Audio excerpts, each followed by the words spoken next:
ആദ്യ 3 മത്സരങ്ങളിലെ തുടർച്ചയായ പരാജയങ്ങൾ CSKയുടെ പതനം ആഘോഷമാക്കാൻ കാത്തിരുന്ന വിമർശകരുടെ ഹൃദയങ്ങളിൽ അത് ആനന്ദത്തിൻ്റെ അലയൊലികൾ സൃഷ്ടിച്ചു. സമൂഹ മാധ്യമങ്ങളിൽ ട്രോളുകളുടെ പെരുമഴയായിരുന്നു. മഞ്ഞപ്പടയുടെ സുവർണകാലം അവസാനിച്ചുവെന്ന് അവർ വിധിയെഴുതി. പരിഹാസശരങ്ങൾ കൊണ്ട് അവർ CSKയെ നിരന്തരം വേട്ടയാടി. തുടർച്ചയായ 3 തോൽവികൾക്കൊടുവിൽ പോയിന്റ് പട്ടികയുടെ ഏറ്റവും അടിത്തട്ടിൽ വീണപ്പോൾ എല്ലാവരും കരുതി ഈ സീസൺ അവർക്ക് ഇവിടെ അവസാനിച്ചുവെന്ന്. അങ്ങനെയിരിക്കെയാണ് ഡൽഹി ക്യാപിറ്റൽസിനെതിരെയുള്ള നിർണായകമായ പോരാട്ടം വന്നെത്തുന്നത്. ടൂർണമെൻറ്റിലെ ഏറ്റവും കരുത്തരായ നിര തന്നെയാണ്. ഡൽഹിയുടെ വിജയം എല്ലാവരും മുൻകൂട്ടി തന്നെ പ്രവചിച്ചു കഴിഞ്ഞിരുന്നു. CSKയുടെ പതനത്തിൽ നിന്നും ഡൽഹി വമ്പൻ ജയം കൊയ്യുമെന്നും നിരീക്ഷകരും ആരാധകരും ഉറപ്പിച്ചു. എന്നാൽ കാത്തിരുന്നത് മറ്റൊരു ചരിത്രമായിരുന്നു.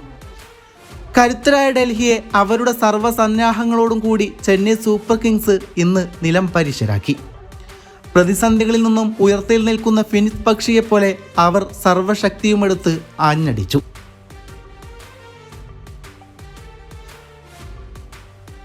ഈ ഉജ്ജ്വല വിജയത്തിൻ്റെ മുഖ്യശില്പികൾ സഞ്ജു സാംസണും ജാമി ഓവർട്ടണുമായിരുന്നു. ക്രീസിൽ ഇടിമിന്നലായി മാറിയ സഞ്ജുവിൻ്റെ ബാറ്റ് ഡൽഹി ബൗളർമാരുടെ പേടി സ്വപ്നമായി മാറി. ഓരോ ഷോട്ടിലും ആ പഴയ രാജകീയമായ പ്രൗഢിയും ക്ലാസും നിറഞ്ഞു നിന്നു.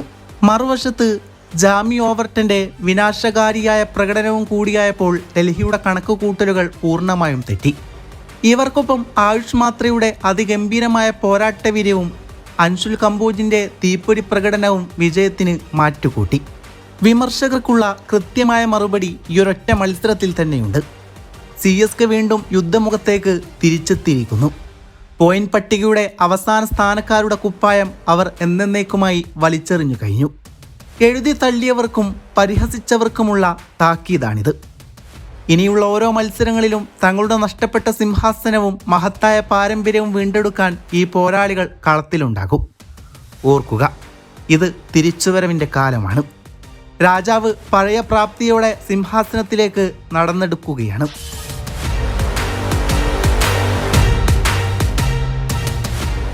മഞ്ഞപ്പടയുടെ പോരാട്ടം ഇനിയാണ് കാണാൻ പോകുന്നത്. 11 വർഷക്കാലം രാജസ്ഥാൻ റോയൽസിൻ്റെ പിങ്ക് കുപ്പായത്തിൽ അവൻ വിയർപ്പൊഴുക്കി. രാജസ്ഥാൻ്റെ മരുഭൂമിയിലെ ചൂടിലും സ്വന്തം ടീമിനെ നെഞ്ചോട് ചേർത്ത് മുന്നോട്ട് നയിച്ച നായകനായിരുന്നു.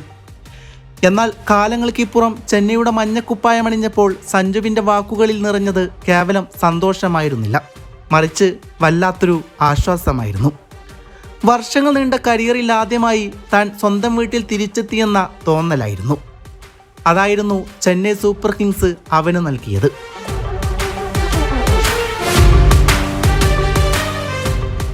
ചെന്നൈ സൂപ്പർ കിങ്സ് എക്കാലത്തും ക്രിക്കറ്റ് ലോകത്തിന് ഒരു വിസ്മയമാണ്. അവിടെ കളിക്കാർ വെറും കളിക്കാർ മാത്രമല്ല, പരസ്പരം താങ്ങായി നിൽക്കുന്ന ഒരു വലിയ കുടുംബത്തിലെ അംഗങ്ങളാണ്. MS ധോണി എന്ന വലിയ മരത്തിൻ്റെ തണലും ഋതുരാജ് ഗെയ്ക്വാദ് എന്ന സഹോദര സ്നേഹവും ആ ഡ്രസ്സിംഗ് റൂമിലെ എക്കാലത്തും ഊഷ്മളമായിരുന്നു. അവിടെ സമ്മർദ്ദങ്ങളില്ല, കുറ്റപ്പെടുത്തലുകളില്ല. പരാജയങ്ങളിൽ അവർ പരസ്പരം ചേർത്ത് പിടിക്കുന്നു, വിജയങ്ങളിൽ ഒന്നിച്ച് ആഘോഷിക്കുന്നു. പുതുതായി വരുന്ന ഏത് താരത്തെയും വർഷങ്ങളുടെ പരിചയമുള്ള പോലെ, സ്വന്തം കുടുംബാംഗത്തെ പോലെ അവർ സ്വീകരിക്കുന്നു. ഒരു ടീമും ഒരു കുടുംബവും തമ്മിലുള്ള യഥാർത്ഥ വ്യത്യാസം ഇവിടെയാണ് വ്യക്തമാകുന്നത്. 11 വർഷം ഒരു ഫ്രാഞ്ചൈസിക്കായി കളിച്ചിട്ടും ലഭിക്കാത്ത ആത്മശാന്തിയും സ്വാതന്ത്ര്യവും കുറഞ്ഞ നാളുകൾ കൊണ്ട് ചെന്നൈയിൽ സഞ്ജുവിന് അനുഭവിക്കാൻ കഴിഞ്ഞു എന്നത് ആ കുടുംബത്തിൻ്റെ മഹത്വം വിളിച്ചോതുകയാണ്. ഒരു കളിക്കാരന് തൻ്റെ ഏറ്റവും മികച്ച പ്രകടനം പുറത്തെടുക്കാൻ വേണ്ടത് അവൻ സ്നേഹിക്കപ്പെടുന്നുണ്ട് എന്ന വിശ്വാസമാണ്. സ്വന്തം വീട് പോലെ തോന്നിപ്പിക്കുന്ന ഒരിടം. സ്നേഹവും ബഹുമാനവും നിറഞ്ഞ CSK ശരിക്കും ഒരു ടീമല്ല, അതൊരു വികാരം തന്നെയാണ്.